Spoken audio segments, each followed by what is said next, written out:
अस्सलाम वालेकुम स्टूडेंट्स, आज हमने स्टार्ट करने हैं। ठीक है, हमारा चैप्टर 4 पार्शियल फ्रैक्शंस है। ये हमारा खत्म हो गया। आज हमने इसकी डेफिनेशंस को देखना है। ठीक है, जो इस चैप्टर में टर्म्स यूज़ हुई थी उनको हमने देखना है। ठीक है, पहले हम चैप्टर 4 के लास्ट पे बिल्कुल पेज नंबर 84 में समरी के नाम से आपको एक टॉपिक दिया हुआ है। ठीक है, समरी का मतलब है कि आपको इस पूरे चैप्टर में हमने जो किया उसको समराइज़ करके यानी समअप करके शॉर्ट फॉर्म में बता दिया कि हमने इस चैप्टर में ये चीज़ें पढ़ी हैं। ठीक है, ये पॉइंट्स एरोज जो शो कर रहे हैं ये हमारे पास पॉइंट्स हैं बेसिकली जो बताएंगे कि हमने इस चैप्टर में ये चीज़ें पढ़ी हैं। ठीक है, फ्रैक्शन। ठीक है, फ्रैक्शन हमारे पास क्या is an indicated quotient of two numbers. ठीक है, फ्रैक्शन है हमारे पास क्वोशिएंट होता है टू नंबर्स। क्वेश्चंस को हम जो है बार से रिप्रेजेंट करते हैं। ठीक है, क्वेश्चन के ऊपर जो है डिवाइडर लिखा जाता है और क्वेश्चन के नीचे जो है डिवाइज़र लिखा जाता है। जो डिवाइडेड होता है हम उसे न्यूमिनेटर कहते हैं और जो डिवाइज़र होता है हम उसे डिनोमिनेटर कहते हैं। ठीक है, is an indicated quotient of two numbers. दो नंबर्स यहाँ अलजेब्रिक एक्सप्रेशन। ठीक है, अगर हमारे पास वेरिएबल्स इन्वॉल्व है तो वो अलजेब्रिक एक्सप्रेशन है। ठीक है, दो नंबर या दो अलजेब्रिक एक्सप्रेशन का क्वेश्चन को हम फ्रैक्शन कहते हैं।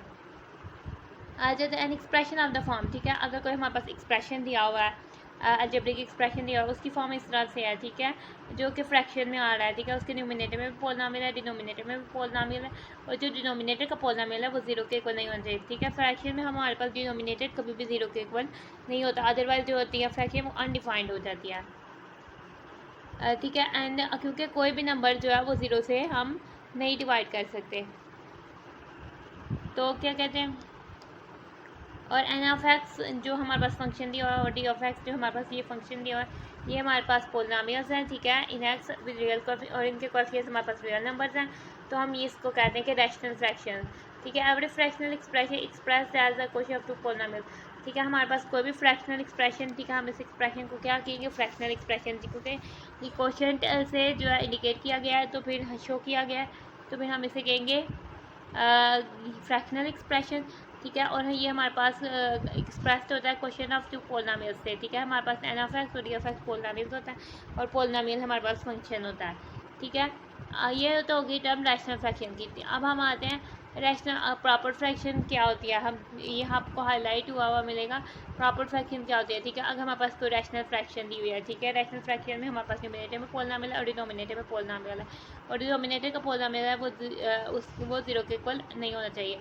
वो फ्रैक्शन प्रॉपर फ्रैक्शन तब है जबकि अगर हम डिग्री लें न्यूमिनेटर के पोलिनोमियल की, वो आए हमारे पास कम आए डिग्री लें डिनोमिनेटर के पोलिनोमियल की से, तो तब ये हमारे पास फ्रैक्शन क्या हो जाएगी, प्रॉपर फ्रैक्शन। ठीक है, डिग्री क्या होता है, पोलिनोमियल में जो एक्स की हायर पावर होती है वो उसकी डिग्री होती है, यानी एन ऑफ एक्स में जो भी हमारे पास पोलिनोमियल आ रहा है, जो एक्स की हायर पावर होगी वो डिग्री ऑफ न्यूमिनेटर होगी, और जो डी ऑफ एक्स में हमारे पास जो एक्स की हायर पावर आ रही है वो हमारे पास degree of D of X होगी या डिनोमिनेटर होगी। ठीक है, अगर हमारे पास न्यूमिनेटर की डिग्री जो है डिनोमिनेटर की डिग्री से कम है तो ये रैशनल फ्रैक्शन हमारे पास प्रॉपर रैशनल फ्रैक्शन या प्रॉपर फ्रैक्शन हो जाएगी। ठीक है, अदरवाइज ये इम्प्रॉपर फ्रैक्शन होगी। ठीक है, रैशनल फ्रैक्शन हमारे पास जो है रैशनल फ्रैक्शन दी हुई है जिसमें हमारे पास कह रहे हैं डिनोमिनेटर में जो पॉलिनोमियल है वो जीरो के इक्वल नहीं होना चाहिए, वो हमारे पास इम्प्रॉपर फ्रैक्शन है। जबकि हमारे पास डिग्री ऑफ पोलिनोमियल जो हमारे पास न्यूमिनेटर में पोलिनोमियल है वो ग्रेटर देन, उसकी डिग्री ग्रेटर देन यानी ज़्यादा है या equal two degree of polynomial जो डिनोमिनेटर में पोलिनोमियल है उससे। आगे से हम आ जाते हैं पार्शियल फ्रैक्शंस की तरफ। ठीक है, बेसिकली ये हमारा चैप्टर था पार्शियल फ्रैक्शंस। हमने इसमें रिजल्टेंट फ्रैक्शन को कन्वर्ट करते थे पार्शियल फ्रैक्शन में। ठीक है, हमारे पास अगर कोई इम्प्रॉपर फ्रैक्शन होती थी तो हम उसे पहले प्रॉपर में कन्वर्ट करते थे, फिर हम उसे रिजॉल्व करते थे पार्शियल फ्रैक्शन में। ठीक है, डिकम्पोजिशन यानी कि हम डिकम्पोज करते हैं दोबारा से। अब रिजल्टेंट फ्रैक्शन हमें रिजल्टेंट फ्रैक्शन दी हुई है, इसके डिनोमिनेटर्स में जो हमारे पास डिनोमिनेटर्स के पोलिनोमियल के जो हमको फैक्टराइज करते हैं, जो हमारे पास पॉसिबल फैक्टर्स बनते हैं, फिर हम उनकी अलग फ्रैक्शंस बना लेते हैं, तो हम उसे कहते हैं पार्शियल फ्रैक्शन। ठीक है, decomposition of resultant fraction. Resultant fraction basically हमारे पास रैशनल फ्रैक्शन ही है। ठीक है, हम रैशनल फ्रैक्शन को रिजल्टेंट फ्रैक्शन भी कहते हैं। ठीक है,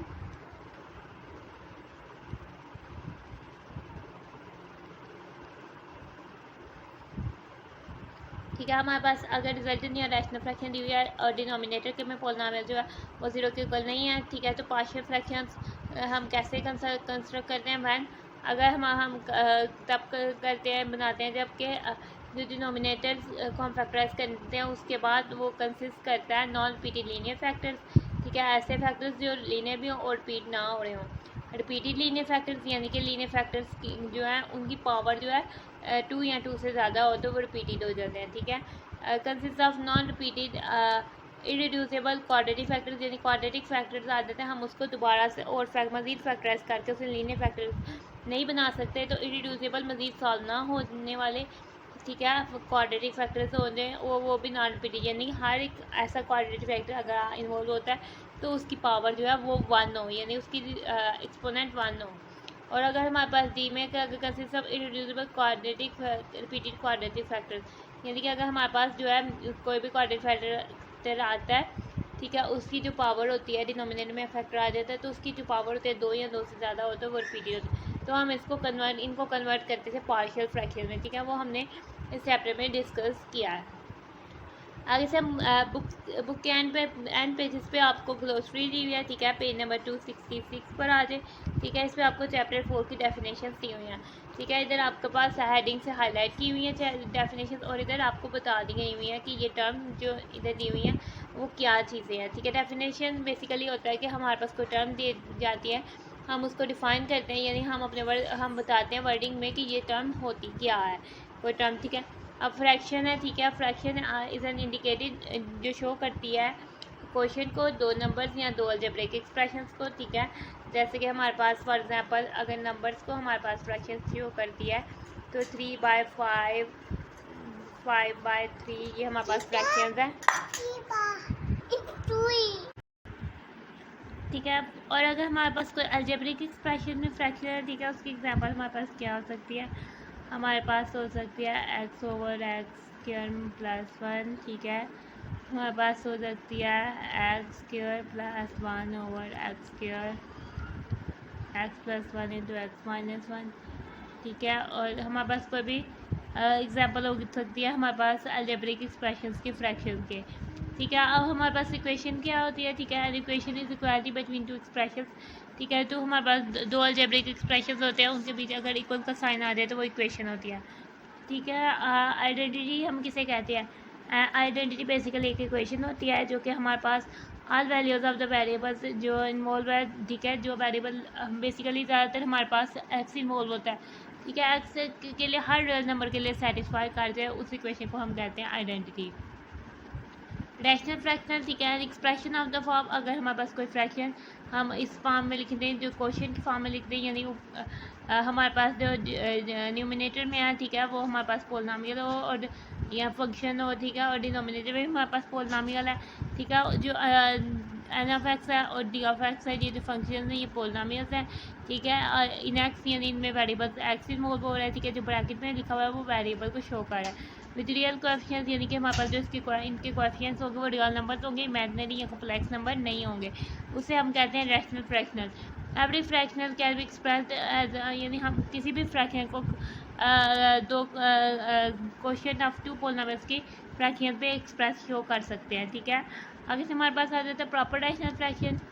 हमारे पास कोई भी रैशनल फ्रैक्शन जो है वो प्रॉपर रैशनल फ्रैक्शन कब होती है, जबकि हमारे पास जो न्यूमिनेटर में पोलिनोमियल है और डिनोमिनेटर में पोलिनोमियल है, जो न्यूमिनेटर में पोलिनोमियल है उसकी डिग्री जो है डिनोमिनेटर के पोलिनोमियल से लेस हो, तो फिर वो हमारे पास प्रॉपर रैशनल फ्रैक्शन होता है, ठीक है। इसे एक दफ़ा रीड कर लेते हैं, ठीक है, इसको एक दफ़ा रीड कर लेते हैं। रैशनल फ्रैक्शन, ठीक है, n(x) over d(x) with d(x) is not equal to 0 is called a proper rational fraction, ठीक है, if degree of the polynomial n(x) in the numerator is less than the degree of the polynomial d(x) in the denominator, ठीक है, तो हम इसे proper rational fraction कहते हैं।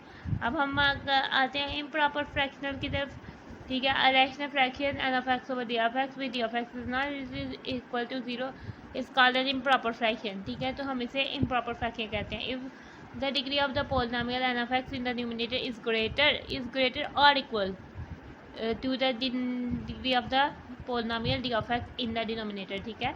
अगर हमारे पास n(x) की जो डिग्री है या n(x) में जो पोलिनोमियल है उसकी जो हायर पावर है वो इक्वल है या ज़्यादा है हमारे पास जो डिनोमिनेटर में पोलिनोमियल है उसमें x की पावर से, तो हम उसे कहेंगे इम्प्रॉपर फ्रैक्शन। अब हम आ जाते हैं पार्शियल फ्रैक्शंस की तरह, ठीक है। डिकम्पोजिशन ऑफ डिकम्पोजिशन यानी हम कंपोज करते हैं रिजल्टेंट फ्रैक्शन को, ठीक है, उसको दोबारा से कंपोज करते हैं। तो एनएफएक्स डीएफएक्स तो वैसे हमारे पास ये टू, ठीक है, हम डिकम्पोज करते हैं हमारे पास, ठीक है, पार्शियल फ्रैक्शन में अगर हमारे पास डिनोमिनेटर में जो डीएफएक्स हमारे पास पॉलिनॉमियल है वो कंसिस्ट करता है नॉन रिपीटेड लीनियर फैक्टर्स, ठीक है, अगर उसमें नॉन रिपीटेड लीनियर फैक्टर्स मौजूद होते हैं यानी हमारे पास जो फैक्टर्स हैं वो रिड्यूस हो जाते हैं एक्स में, और उनकी पार्ट्स भी जो उनकी जो फैक्टर्स हैं उनकी पार्ट भी वन होती है यानी कि वो वन टाइम फैक्टर आ रहे होते हैं।